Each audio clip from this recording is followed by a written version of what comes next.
All right, welcome back, gentlemen, for another rendition of the BGO Blind Pig.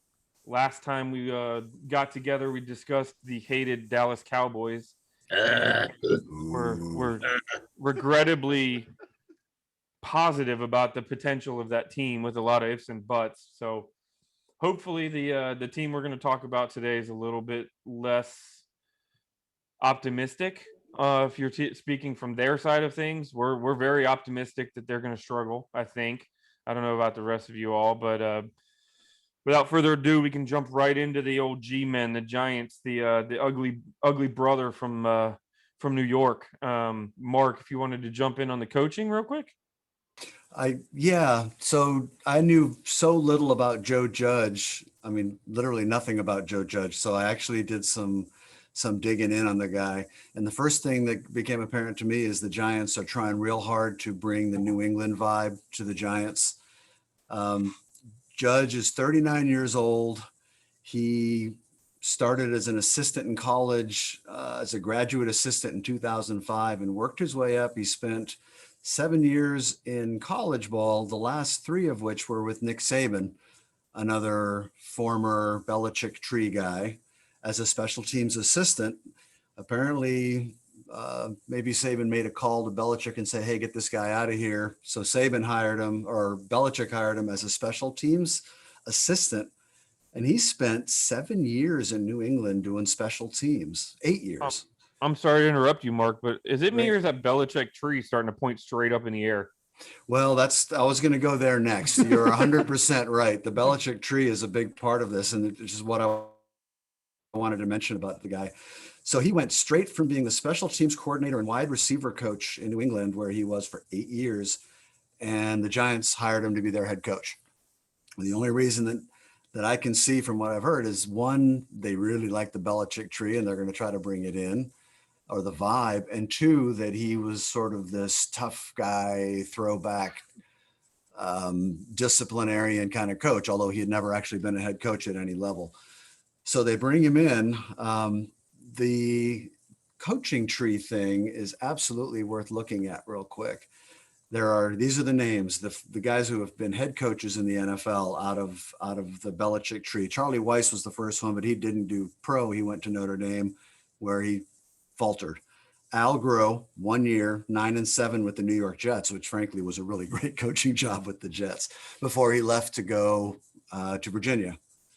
Nick Saban actually coached 2 years in the NFL for the Dolphins, went 15-17, bailed out, went to Alabama. Romeo Crennel is now in his third stint as an NFL coach. He went 3 years with the Browns, 24-40, 2 years with the Chiefs, 4-15, 1 year with the Chiefs.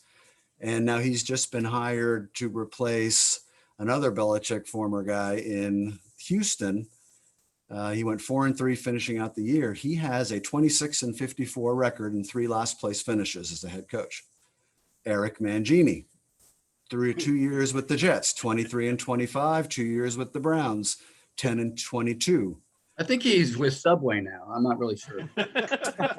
Rick Mangini. The Mangini. I think I bought one of those. Traded for a 12-inch Italian to be named later. But he was involved in that whole mess with being hired by the Jets and then not hired by the Jets. And he was also involved in Spygate. So he is no longer a Belichick guy. He's out of the family. Yeah. Jim Schwartz, may the Schwartz be with you. 4 years with Detroit, 29-51. Josh McDaniels, 1 year, 2 years of head coach with Denver, 11-17.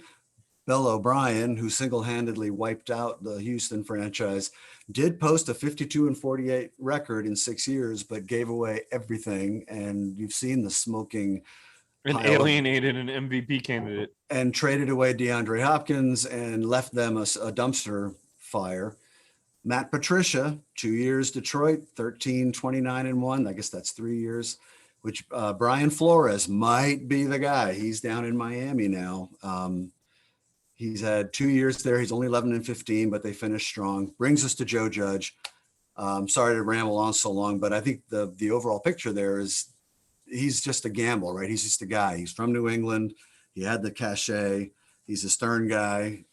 He went 6-10 in a very bad division, finished 5-3. But if you start looking at those games, they were in a lot of games because their defense was competent. Offensively, they were 31st in points and 31st in yards. It was just an awful offense. So Joe Judge likes to do weird things like tape tennis balls to his defensive backs' hands in practice so they can't hold. For real. He tapes over their names in the back because everyone, we're a team, Penn State, rah, rah. He's just kind of a strange dude. And in New York, they seem to love him. The rest of the league and observers are like, maybe. He's 0-0, man. They're going to love him when he's 0-0. Well, he's 0-0 for this year. Yeah, he's 6-10 overall from last year. But I guess the point there to me, he's a guy. They have no idea what they have with Joe Judge. So one thing jumps out at me beyond the fact that all of the guys you just named, Mark, are from the Belichick tree. And that is the fact that none of those guys had Tom Brady under center while they were head coaches. It's a valid point. Yep. Which then makes one wonder, does coaching pedigree mean shit? Or is it just the guy playing quarterback? Well, it can. That would be a good thing for a pod, right? Is to go through and look at some of the famous coaching trees, like the Paul Brown coaching tree. The Bill Walsh coaching tree has been kicking ass as far as I know. But just to bring this home for Redskin fans, pardon me, Washington football fans. There's only one guy in the Hall of Fame who's had more than one head coach, more than one quarterback under center in the Super Bowl. That's right. And who would that be, Bob? I can't remember the guy. Right on the tip of the tongue. Yeah, it'll come to me later after we hang up. My only response to that, Bob, is where do you draw the line of having the best quarterback and developing the best quarterback? How much did Belichick have to do to build Brady? Not necessarily to coach him, but to build him. I don't think building Brady. Here's the thing. I don't think what makes Brady great is his physical tools. And again, this is fodder for yet another pod, right? I don't think what makes Brady great is his physical tools. I think it's between his ears, and I don't think Belichick had anything to do with that. So we're actually say between his ears. We're actually going to argue nature versus nurture on a what I should say. Not between his ears. It's in here. Yeah. The dude doesn't know how to lose. He doesn't understand the meaning of the word. He will never understand the meaning of the word. He is, quite frankly, he's the most winningest guy in terms of just force of will I think I've ever seen on any athletic field anywhere. I mean, I don't know. I guess maybe you could compare him to Ronaldo or a couple of the guys in the soccer world, maybe Jordan in basketball. Jordan, I'd give you. And the only other quarterback I've seen like that was Montana. Montana didn't do it with physical skills. He did it. Exactly. Even when he's tossing the Super Bowl trophy across the water to that boat, he wins, man. Right. I mean, I'm kind of joking, but I'm kind of not. I thought that was like the most cringeworthy thing I've ever seen in pro sports, but he pulled it off. It's like, I mean, that's Tom Brady for you. Nobody else attempts that, and it's not a disaster. But with Tom Brady, he pulls it off, and he just jokes about it. So then where do you rank the Matt Castle 11-5 season? I have a theory about that. Good season. My theory on that, Derek, and I think you'll laugh, but it's sort of institutional momentum. That was a great team, and they plugged in a competent backup who did okay on a very well-run organization. That speaks to the head coach as well, because the quarterback isn't the one that's, I mean, he's a part of it, but he's not the one that's really driving the whole way we do things in New England. Here's what I have to say. If Tom Brady's on another team, it's possible he has 7 rings. If you put Patrick Mahomes on the Patriots with the teams that Tom Brady had, they might win 10. Maybe. I don't know. With his physical ability, because you're right, Brady was not made on physical tools. The guy just knew how to win. He knew how to play. He executed it to perfection. So let's put Brady. I'll take the guy that wants it more over the guy that's got better physical tools every single day of the week. Oh, I get it. I get that. But my point being is, if you were to take Mahomes with his physical ability and drive and give him to Belichick, where, you know, what are we talking about? Well, we'll see. Ask me in 10 years, Eric. I mean, Mahomes is just a baby. He's just getting started. Brady's been doing this for like 74 And- years. Yeah, And Brady's for the older record, than I I'm not arguing that Belichick Uh, was the bigger piece here. I Brady think it's- was absolutely, you know, it's just, it is an interesting conversation. Yeah, and it's a conversation we should have. Some of So the bottom line is that if we can't even agree in the year 2021 that Belichick was the driving force behind the Patriots' success, we sure as hell can't have a lot of faith that one of his prodigies from the tree is going to be the answer in New York, because the evidence speaks otherwise. Way to reel us in there, John. I was going to say, way to bring it back around, John. I'm trying. I was looking Mark- for a way and it wasn't there. You did a good job, brother. So, Mark, what more you got on coaching? Sorry to completely derail your. no. I went on way too long about Judge. We all know who the offensive coordinator is, the redhead from Dallas, and I really have nothing to say about him. That I'm not going to go through his history or anything. I think he's a competent offensive coordinator. I'll give him that. Defensively, I think we're going to hear a lot more about Patrick Graham from Brother Paul. He's not a kid. He's been around a long time. He also, by the way, spent 8 years in Dallas, spent 8 years in New England as a linebackers coach, DL coach, defensive assistant. A couple of years with the Giants in 16 and 17, left, went to Green Bay for a year, Miami for a year, where he first got his DC job. So he's been a DC for 2 years. His defense last year was pretty good. I think the Giants have a chance to field another, maybe if not a top 10 defense, a top 15 defense. They're not going to be awful on D. I think this guy seems to be an average NFL defensive coordinator. If they got some talent there, he could do okay. And I do know who the special teams coach is because I looked him up. Thomas McGahee, 4th season. Boom. So Oh, he's you didn't not dig going to into single-handedly McGahee's win any background? games like in Dallas. No, but they were 12th in DVOA last year in special teams. That's my research nugget for the night. We were 15th, by the way. So their special teams, they're a little bit better than ours were. Interesting notes about McGahee that I found while I was digging around the special team stuff. He worked for Rivera for a year in Carolina. Didn't know that. He was one of the holdovers when they brought in Judge, and Judge was a special teams coach. So he must feel pretty good about McGahee, but as best I can tell, he's just a guy. I did want to mention one thing about Garrett, which I just out of curiosity, before we came on, I looked at his time as just the OC. I think he was just the OC in like 2007 with Dallas, and then he was OC assistant head coach kind of thing for 3 more years. So basically 4 years he was the OC plus. And it's another one of those, is it Aaron Rodgers or is it Mike McCarthy discussions? Because they had very good offenses, especially passing offenses from 2007 to 2010.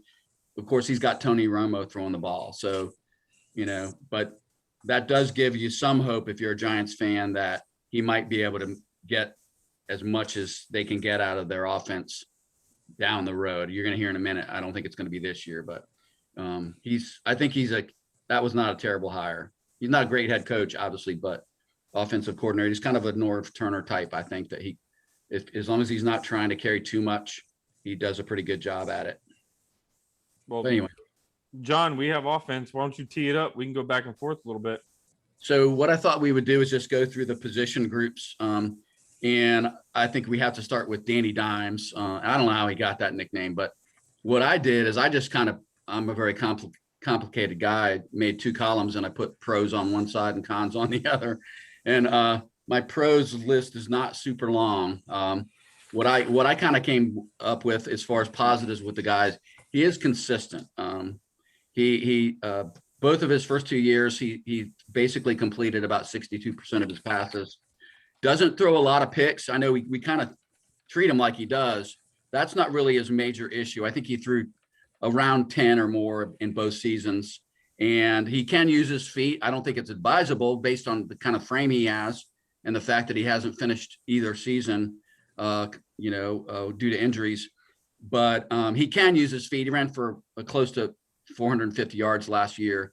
So he's capable of doing it. But the cons that I have, and feel free to chime in it when you want to, Derek. I guess the biggest thing is he was awful last year in terms of touchdown passes. He only threw like 12 passes down. That was about half of what he threw in fewer games the year before. He gets sacked a ton, and you can argue that's a lot of that's on the O-line, because it is, but it also holding on to the ball too long and not making quick decisions. But I don't know if you guys were aware, but he was sacked 45 times last season. That was up from 38 the year before. And that's a lot of punishment on a guy who's only 220 pounds. That was the fourth most in the NFL. He can't really carry the team on his back yet. He's only had one comeback win and 2 game-winning drives so far. And he only averages about 6 yards a pass. So he is a little bit of a dink and dunker. I'm not saying maybe if he didn't have the horde coming after him on every play, because he's not getting any pass protection, maybe he had better luck. But right now he's been relegated to a dink and dunker for the most part. And then the last thing I wanted to mention is, and I think this is the biggest issue with him, is if you touch him, he's going to drop the ball. He had 18 fumbles in 2019, and he only had 11 in 2020. And 11 only looks good because you had 18 of them the year before. And if you remember, we had a fumble guy under center for a while. His name was Mark Rippon, who almost lost his job because he couldn't hold on to the ball with contact. So, I'm not saying he can't overcome that, but it's a problem because that team is just not good enough. I think they were 31st in scoring last year and 34st in yards gained on offense. They weren't good, but it's hard to be even average when your quarterback drops the ball on the ground every time he gets hit with any significant force. So he's played in 27 games. He has 29 fumbles. So he's averaging 1 point whatever per fumbles per game. That is not how you get it done. That is early Stephen Davis-esque, if I remember correctly. Didn't he almost get run out of town because he couldn't hold on to the football? Followed, and then if you add into that, in those 27 games, he's thrown 22 interceptions. That's 51 turnovers in 27 games between the two of them. And if I'm the Washington DC man, I'm kind of licking my chops at that number. 100% that we're going to put on him. And when you're only averaging about 190 passing yards a game, you're not going to get away with giving the ball away 2 times per game. That's just not how, it's just not in the cards to be winning football games. And if anyone's wondering, his backup, since he hasn't finished a season yet, is Mike Glennon, right? It looks like that, Colt McCoy, I think, was the backup last year. He left. I don't know where Colt is now, but they brought him Mike Glennon. And Mike Glennon is a pretty good, I would think he'd be a pretty good backup. He's got a lot of experience. And then they also have Joe Webb on their roster. So that's kind of where they stand. But I don't think Jones is a terrible quarterback, but I think he's got some definite issues that can be exploited. Yeah, some quick stats: 3,000 plus passing yards last year, 12 passing touchdowns to 11 interceptions, basically 1-to-1, but you're still at less than 1 per game. 189.1 passing yards per game. That offensively is just not going to get it done. That offense, that's close to what we dealt with last year at the offensive position. 31st in the red zone percentage, 29th in third down percentage. As you said, 31st in league scoring offense and league average, and at 17.5 points per game. And you're talking 24.8 is the league average. You're averaging a touchdown less than the rest of the league. I mean, that it's just not going to work. That 6 yards average per pass, not to make too much of that, but he was right there with Alex on down in the bottom of the rankings there with that. So, and I think, I guess that's a good segue into the wide receivers that they have, because they have about a gazillion of them. I think they literally have 12 wide receivers on the roster right now. So they drafted, they used their very first pick, not on an offensive lineman, but on a wide receiver, Kadarius Toney, who's a little burner, super fast little burner from Florida, I believe. And so they've got Kadarius Toney as a new slot receiver. They brought in John Ross. They've got on the outside, they've got Kenny Galladay, and obviously that's probably the biggest pickup they made. Sterling Shepard, Darius Slayton, and Dante Pettis. And then on the slot, they've got John Ross, Kadarius Toney, and some other guys, Austin Mack, some other guys. So they're. I mean, I think it's fair to say they're stocked at receiver, pretty well stocked. I have questions about how well is he going to be able to get the ball to those guys, even the burners, because you have to be upright for more than 2.5 seconds to take advantage of those receivers. But they do. I think that is a strength. If I have to give them anything, they have a pretty good wide receiver core. I think there's some questions about Toney, but whether he's just a gadget play or there's a lot of stuff coming out of college that he didn't really know his routes. He just kind of went out there and freelanced and was able to get. He was just that much better, faster than everybody else. They just couldn't keep up. So I tend to agree with that. and then at tight end, they've got Evan Ingram, who's kind of like the Giants stalwart. Been there, seems like he's been there 20 years, but he's been there going into his 5th year, I think. And he's solid. I mean, you can't say anything bad about Evan Ingram. He's good tight end. They brought in Kyle Rudolph, which is kind of crazy to me. He's going into his 11th year, and he's coming off a Liz Frank injury.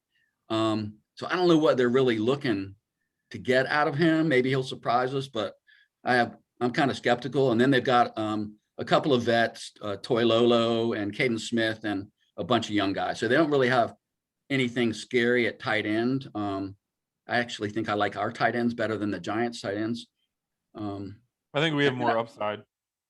Yeah, they do. They do have a bunch of young guys. It's so, and then at running back, they got the great one. They got Barkley, and there's not much you can say bad about Barkley. Not much I can say bad about him, except he's coming off a pretty severe ACL tear.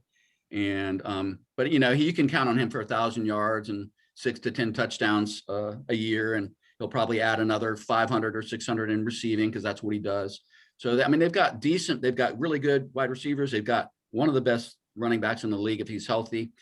They brought in Devontae Booker, who I've seen him play some. He's been in Denver most of his career. He had a pretty good rookie season, and then kind of the last 4 years he hasn't done a lot. And then last year he was with the Raiders and he ran for about 450 yards. So they've got some running backs, but I think the biggest thing, and I'm going to let Derek talk about this, but I think the biggest problem they have is that O-line, and we already kind of hinted at that with some of the stats as far as what Jones was able to do and not do last year.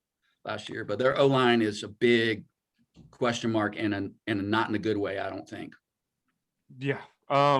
They had 6 draft picks, no O-lineman drafted. They drafted 2 offensive players, Kadarius Toney and Gary Brightwell, a running back.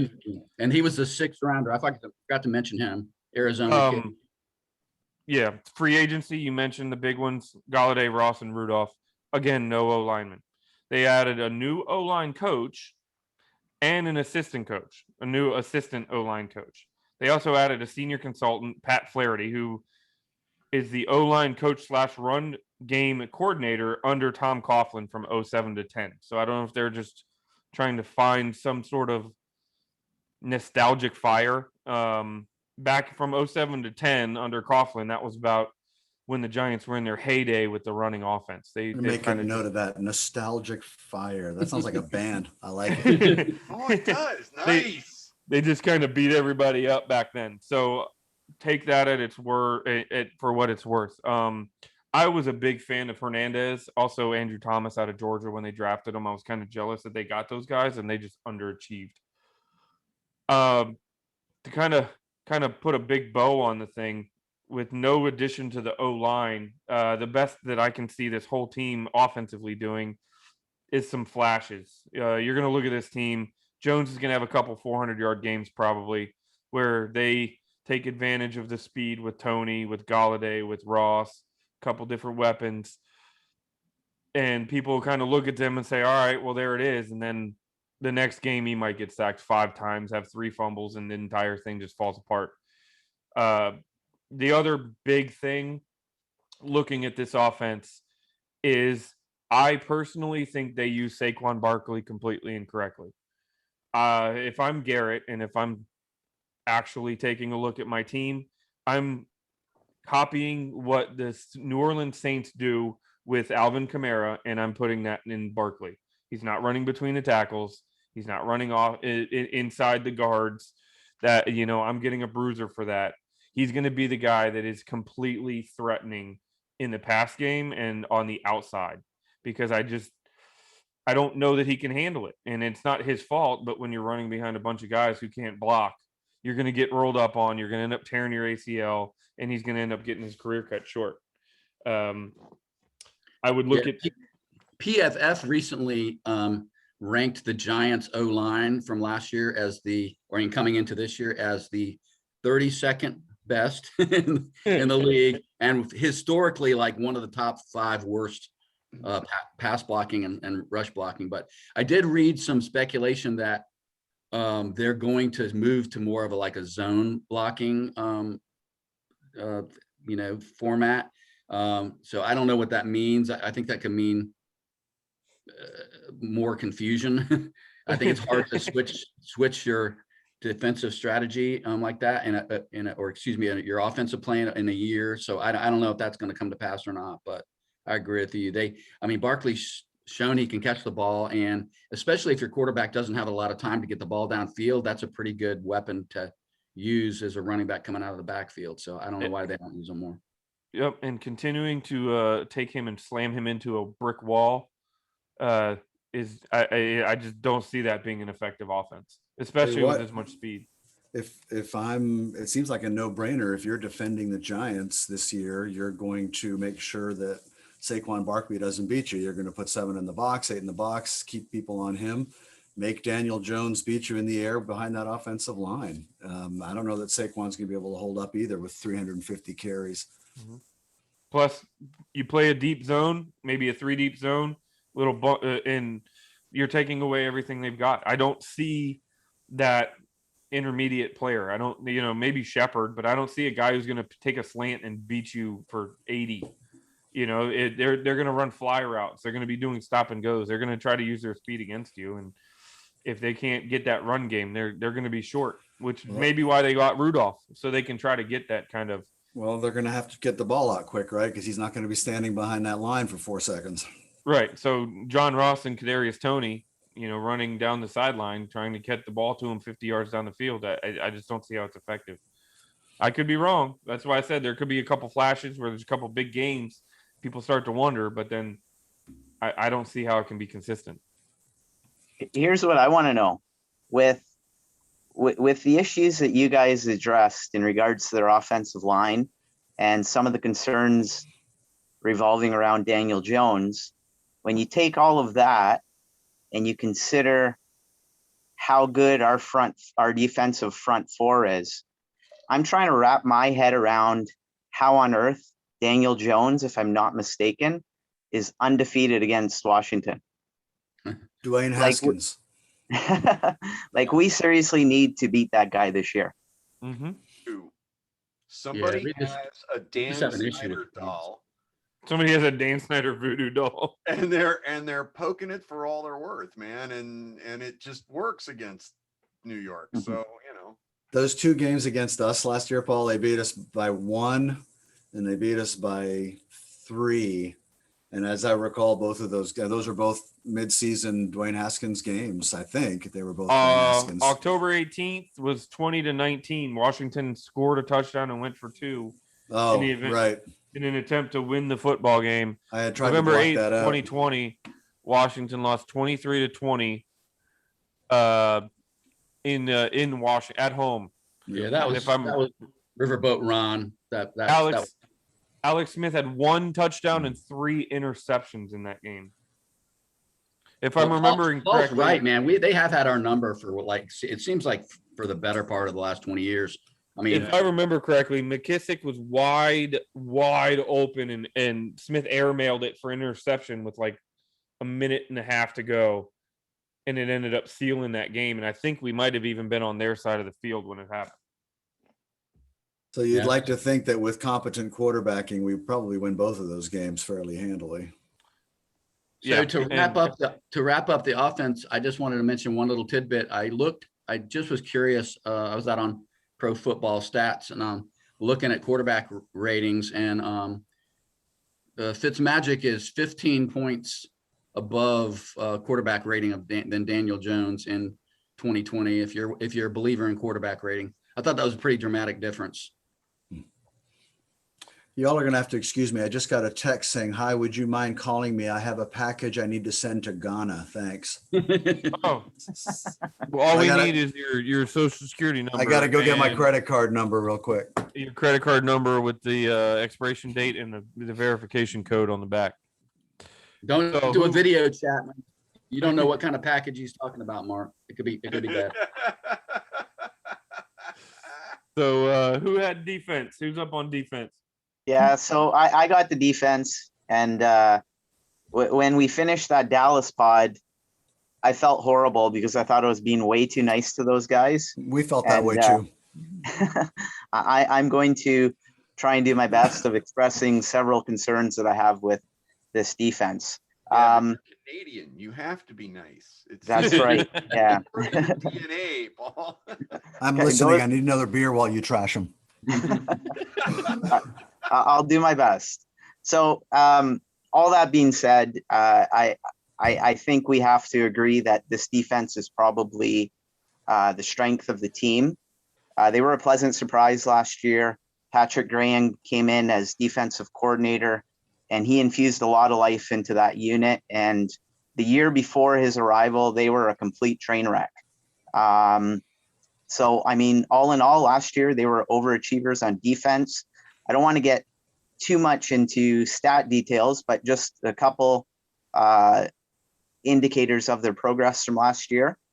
They were 11th in rushing yards allowed per game, 16th in pass yards allowed per game, 9th overall in points allowed per game, 12th in sacks. They had 40 team sacks, and they were actually pretty solid in the red zone as a defense as well. They were 3rd overall in percentage of time that opposing teams scored touchdowns. So, I mean, for the most part, they were a middle of the pack defense, and they gave the Giants a chance in most games. I'm going to go through a little of who's who on defense, just outline who some of their key guys are and the various positions on defense and what my concerns are with that group. So we'll start up front with their defensive line. They use a lot of 3-4 alignments defensively. And to their credit, I know Dave Gettleman, their GM, gets trashed a lot. And, you know, I'm sure there's a lot of people in New York that aren't a big fan of him since he's taken over. But he's definitely put a big emphasis on beefing up that team up front on defensive line. They got some quantity and they got some quality there on the defensive front. They have Dexter Lawrence, who was a 1st-round pick for them. They traded for Leonard Williams, who was a highly touted draft pick by the Jets. And he really came around for them last year. He served as a 3-down player.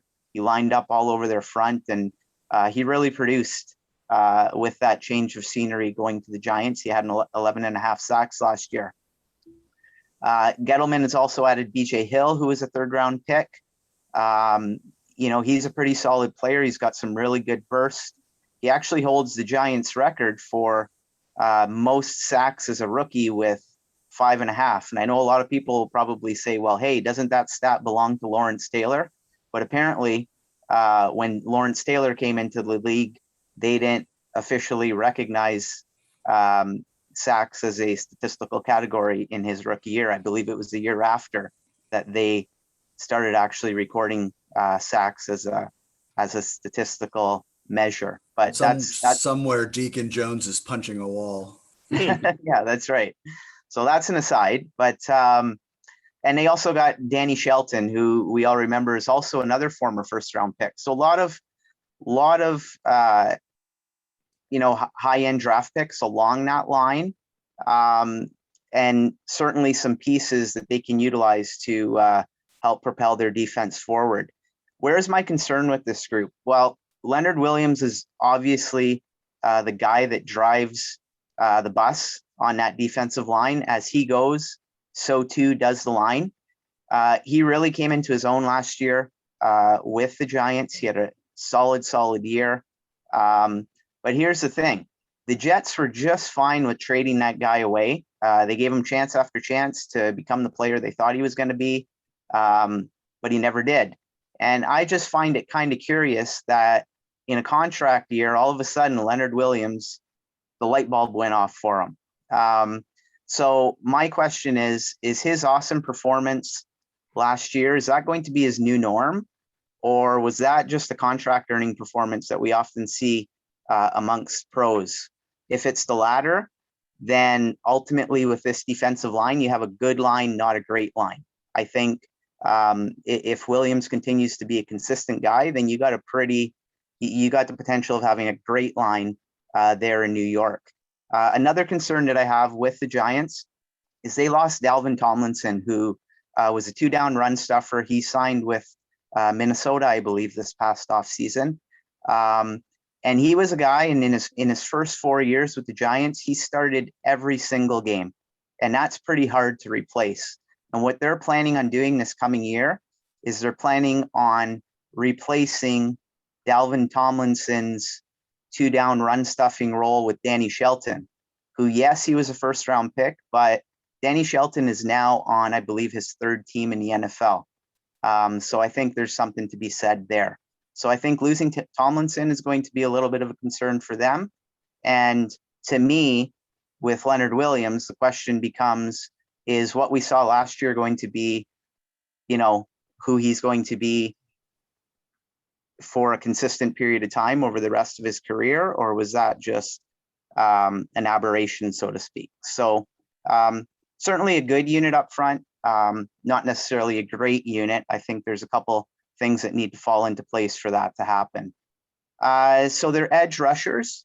A lot of people thought that they were going to address the edge position in the draft, and they did to an extent.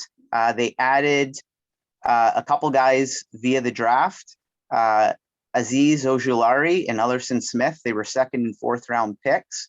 And those two guys are thought to hopefully improve the overall athleticism of their defense.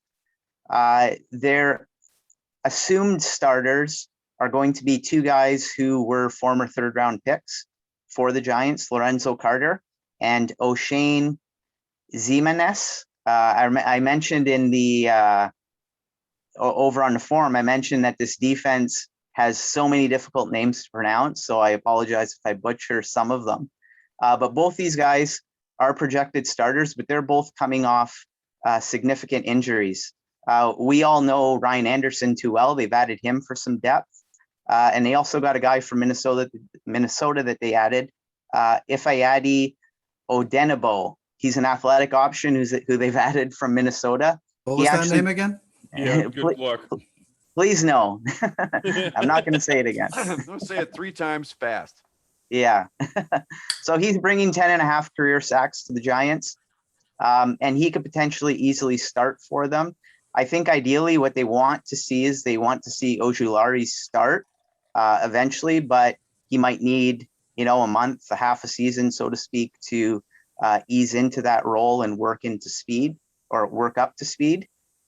Where's my concern with the edge group? Well, again, the 2 projected starters, Ximenez and Lorenzo Carter, these are both guys coming off significant injuries. Lorenzo Carter tore his Achilles tendon in week 5. They haven't been able to stay on the field consistently, and they're starting to creep into that territory of where health might be a factor in ultimately making these guys just become guys, so to speak, as opposed to real difference makers. So they might be relying on a situation where they're asking a 2nd round pick in Azeez Ojulari to potentially start fairly quickly. My question is that too much to ask out of a 2nd round pick for a team that maybe has aspirations of winning a division in 2021, especially for an edge rusher? We know that the draft produces just as many busts at this position compared to hits. So we might be looking at a situation where, New York really hasn't added much that can be a significant difference maker at the edge position in 21. We move on to linebacker. They had, to their credit, they had a really good ad last year in Blake Martinez, who came from the Packers. So he's the main cog that linebacker group there. He essentially gave New York everything they wanted and more. He racked up 151 combined tackles in 2020. But outside of him, you're looking at just a group of guys, not necessarily anybody who's going to stand out.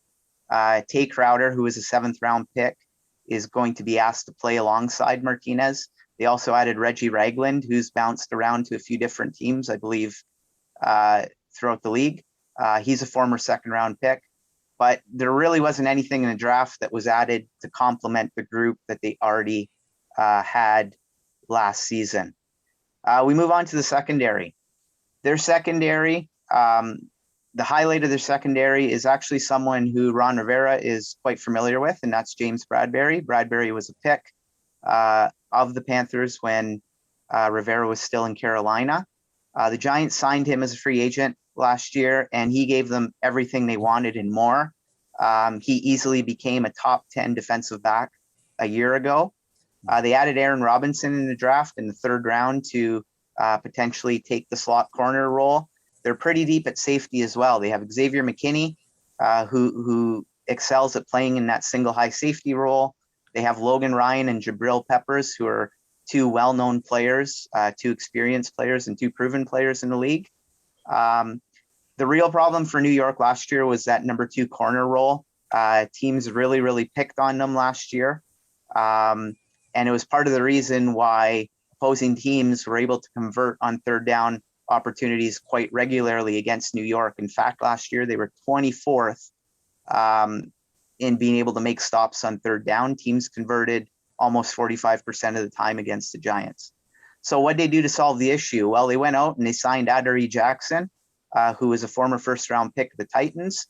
They feel that with Adoree Jackson, they're going to be able to run more man and press coverages in the secondary. So they think that they're going to have a pretty good tandem with James Bradbury and Adoree Jackson on either side. Many feel that with Bradbury, Adoree Jackson, Jabril Peppers, Logan Ryan, and Xavier McKinney, you probably have one of the more complete secondaries in the NFL. And you have a group that can maybe help this team reach new heights in 2021.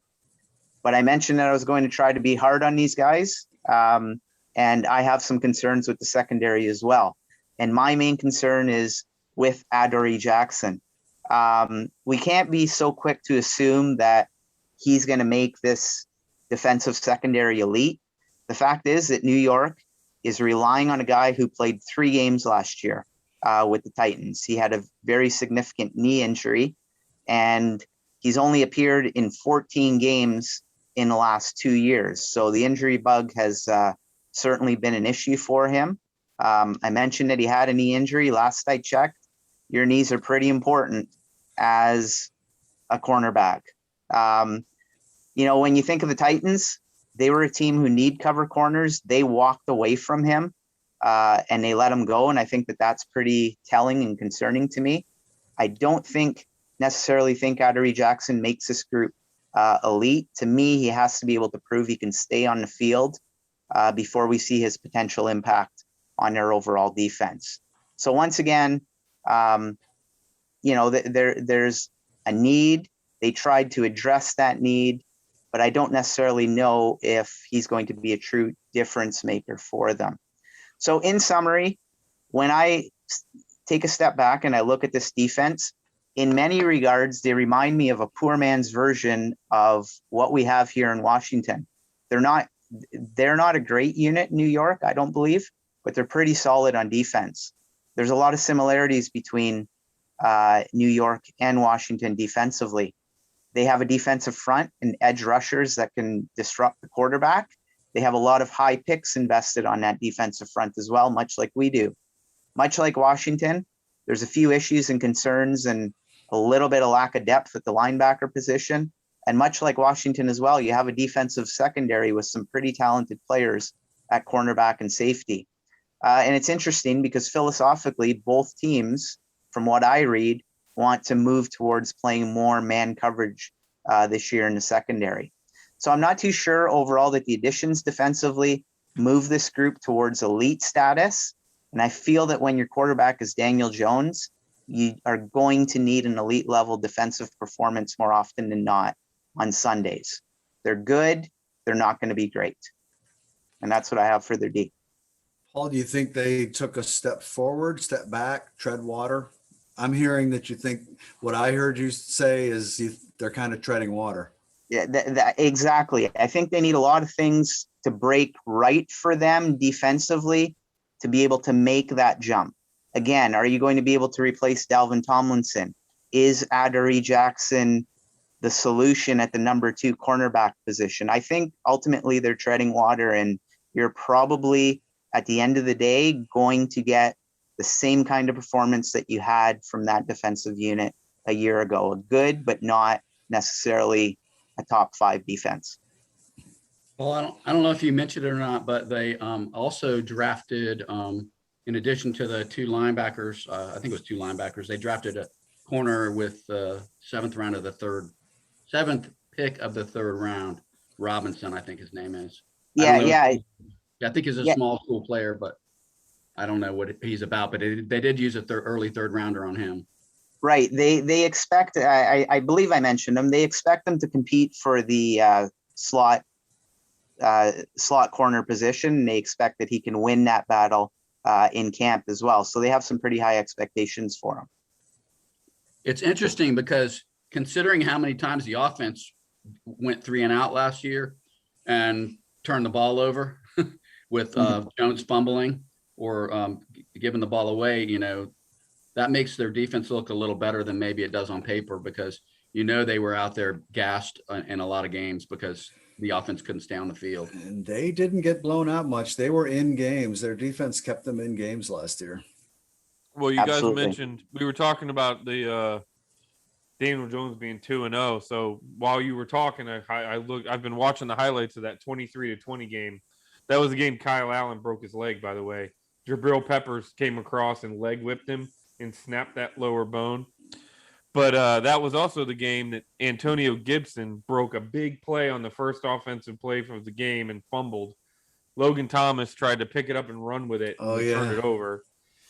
And then on the ensuing drive, they kicked a field goal. Then we went 3 and out, I believe. And then on the ensuing punt, Isaiah Wright fumbled the ball and gave them the ball in about the 7. So their defense played 4 snaps in the first quarter, so, and Daniel Jones was given a short field and they had 10 points out of it. So, there you go. Just to kind of put a bow on that, I'm not, their defense doesn't scare me. Like, it's good, but it's an NFL defense. Every NFL defense is going to be talented. Otherwise, it's not an NFL defense. I tend to agree with you. And that's when I was trying to come up with a way of describing them, that's why for me, the thing that I kept circling back to was poor man's version of what we have here in Washington. I think we have an elite defense here. I don't think that they're necessarily an elite caliber group. Yeah, there's some solid players, but I think you hit the nail on the head there, Derek. There's nobody that really scares you there. I guess Bradbury, but you can play around a corner pretty easy. So this will be year 2 for Patrick Graham as defensive coordinator. If they're going to make a big jump, it'll happen this year. He's kind of an unknown too, right? He's only been a DC for 2 years overall and 1 in New York. He'll have a chance this year to put his stamp on it and run what he wants to run, and he's got hopefully his guys trained up. So hopefully he doesn't have his guys trained up. You mean? Well, I'm okay with him having them trained up if he trains them up badly. That's true. Mike Nolan jumps to mind. On to, I believe, Bob, you had special teams. Is that correct?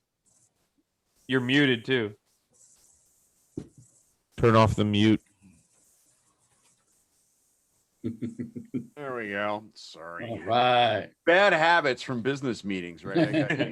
Because we all have been virtual meeting for the last 18 months. Yeah, and I got loud dogs, and so I just have gotten to where I turn it off. We'll actually make this. I got 2 kids. I feel your pain, buddy. There you go, man. We'll actually make this pretty quick because honestly, special teams is. You know, it's solid. I sat here listening to Paul talk about the defense, and I thought I could just change the names and use exactly what he said about special teams. Which is not to say that there isn't some, some talent there. Our old friend Graham Gano is the kicker there on special teams, and Mr. Gano has come pretty good the last 3 years. He is a pretty solid kicker at this point in his career. He made 97% of his field goals last year and 91% of his PATs. Unless those numbers sound unimpressive, that means he missed 3 kicks. That's all. He missed 3 kicks. The only field goal he missed was like 56 yards or something. Under 50 yards, he was dead on, and he made 4 out of 5 from over 50. And he made 21 of 23 point after attempts. The biggest knock on Gano at this point in time is actually his kickoffs. He only has a 41.4% touchback rate, which means 3 out of 5 kickoffs are coming back on you. And New York didn't cover well. They really didn't cover well. I don't have the specific numbers in front of me, but they gave up fairly decent field position on a pretty regular basis on those kickoffs. The NFL's kind of turned into one of two things, right? You either have pretty decent field position on a kickoff, or it was a touchback. I mean, that's really your only 2 options. And if those kicks are short, here they are. So, but obviously McGahee's pretty comfortable with him. McGahee knew him in Carolina, right? He was the special teams coach down there under Rivera, and Gano was the kicker in Carolina for a number of years under Rivera and McGahee. And so McGahee brought him to New York last year, and he looks like he's going to be ensconced as the guy for the time being. Wait, you're saying there's Carolina players that worked with Rivera that didn't come to Washington? Is that what you're saying? Yes. Believe it or not, yes. No, trust me, I was surprised too. I was even more surprised that there were coaches from Carolina that didn't come to Washington. That was like, wait, what? This doesn't compute. Punting, Ryan Dixon's in his 6th year. Pretty solid guy. He's mid-40s as far as gross every single year. Although last year he was down a little bit, 44.8, which is his lowest year as a pro for gross. Net 38.8 yards per punt. So they're giving up an average of 6 yards per return. Here's the thing. If you're a field goal kicker, you're dependent on the offense to get you into position. And I'm not sure Daniel Jones is going to do that for him very much. I mean, having a great field goal kicker is awesome if you can get to that end of the field. If you can't get to that end of the field, Gano's warming some spot on the bench somewhere while the punter's out there doing his thing. And who cares what the punter does? Although he was 3rd in the league in terms of pinning people inside the 20, which is pretty positive. But again, if that's your claim to fame, is your offense doing anything? They had a lot of injuries deep in the roster last year, which really impacted the special teams coverage units as well as the overall performance, which made things very difficult. They have not added anyone in special teams or in the draft that appears to be designed to bring the overall level of the special teams units up. Obviously, some of those free agent guys and some of those deeper draft guys will be playing in coverage, but they haven't picked up anybody specific in terms of returns. Their return game was mediocre last year at best. They didn't return their longest kickoff return was 44 yards, 45 yards, and their longest punt return wasn't any longer than that. They didn't have a single one go for a TD.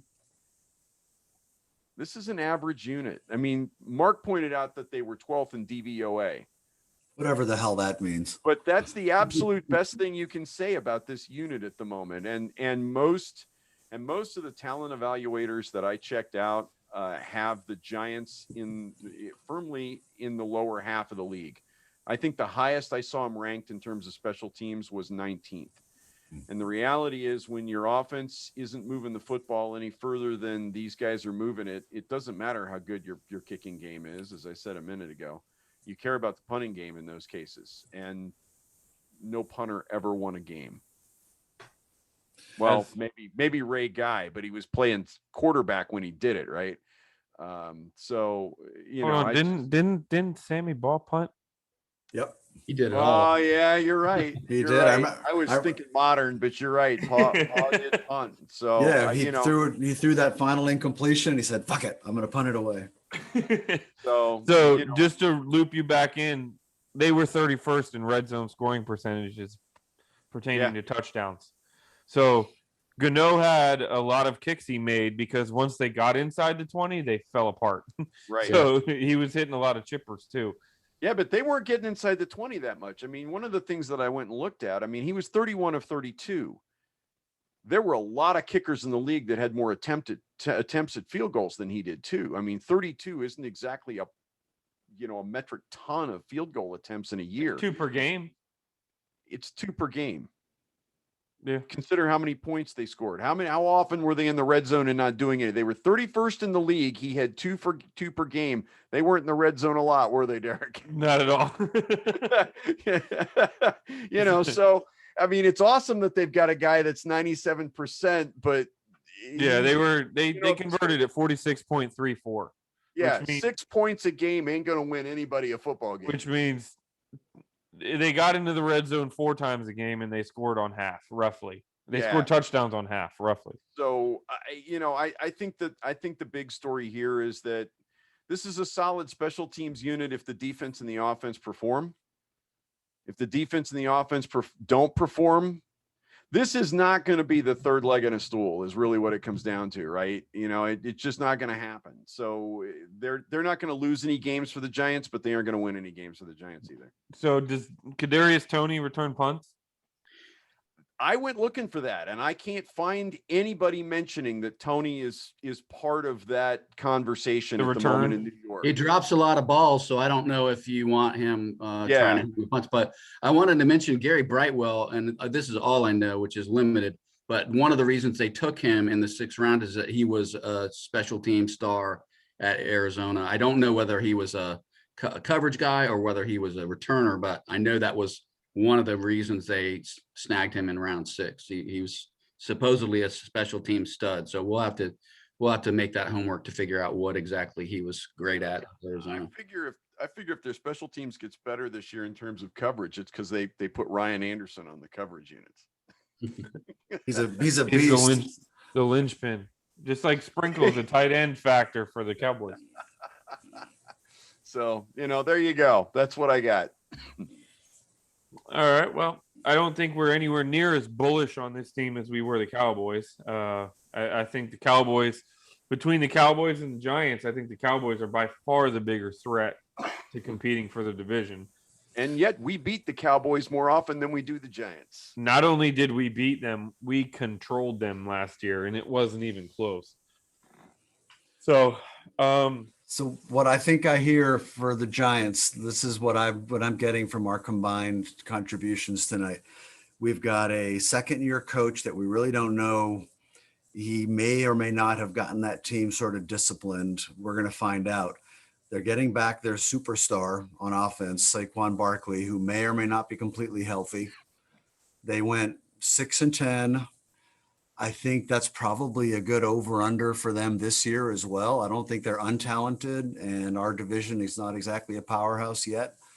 I can see them winning 6. I don't think I see them winning 8. I can see them winning less than 6 if anybody gets hurt. And the other big linchpin for them is Daniel Jones. Is he a guy or not? Yeah. And Barkley, what does Barkley look like coming back from that injury? Yeah. Injury. I think We're going to have a lot of They got teams. lucky to win 6 games last year. 2 of those were against the Redskins. One of those we had a one-legged quarterback. Yep. And the other one we had a guy that by the end of the season was walking the street. Yeah. So, I don't. With competent quarterback play, the Redskins win both of those games, and the Giants go 4-10.